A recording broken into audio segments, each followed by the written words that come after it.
we've been talking about the spiritual man and the carnal man, meaning Christians who are spiritual, those who are carnal. We said something about this yesterday regarding the reality of carnality, number one. Number two, the reason for it. And number three, the representative features or facts or marks of it. Now, look at the reality of it. There are people who don't believe that there's such a thing as a carnal Christian. Those preachers need help because that's not in the Bible.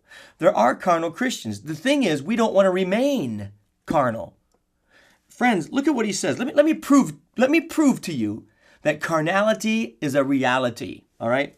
He says, I could not speak unto you, brethren. Brethren, those are Christians. Brethren.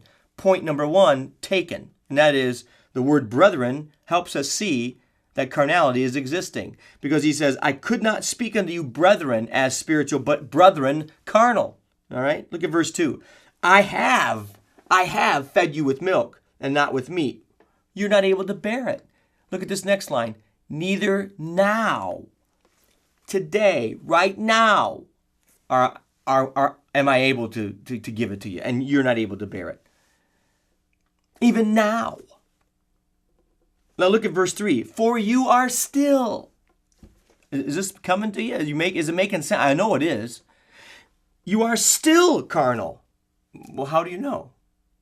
Well, for whereas there is among you envying, strife, divisions, are you not carnal and walk even as we speak as men?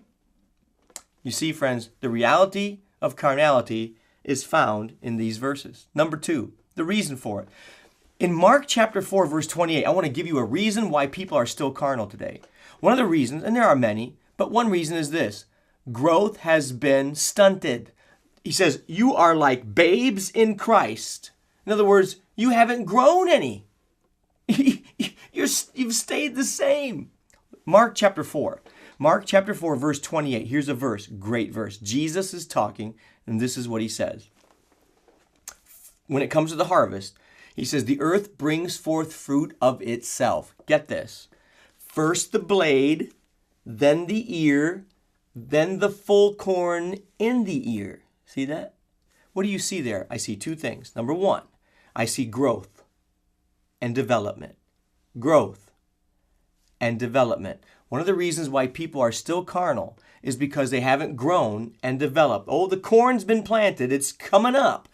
But the blade is first, then the ear, then the full corn in the ear suggests that there's ongoing growth and development. When you are saved, you are 100% perfect and ready for heaven. You are sanctified. But then there is a process of growth that takes place all through your life called sanctification. But you see, we're perfect for our condition. When my little boy was born, the doctor said, you have a perfect boy. I said, he can't run, can't play football, can't feed himself. How can he be perfect? No, he's perfect for his condition. You see, friends, he was perfect when he was born for his condition. What are you saying? I'm saying you're perfect too when you're saved. You're a babe in Christ. That's good. But here's the problem. If we don't grow, we will become imperfect. You see, friends, it's time for us to get the picture. It's not just birth, but it's birth, growth, and development. Thank you for watching A Certain Sound Daily Video Devotional. Be sure to sign up for the iTunes podcast or daily email of A Certain Sound when you visit us online at www.acertainsound.com. A Certain Sound is a ministry of Word of Truth Christian Center in Bowling Green, Ohio. On behalf of Word of Truth Christian Center, I'm Sonetta. God bless, and we'll see you tomorrow.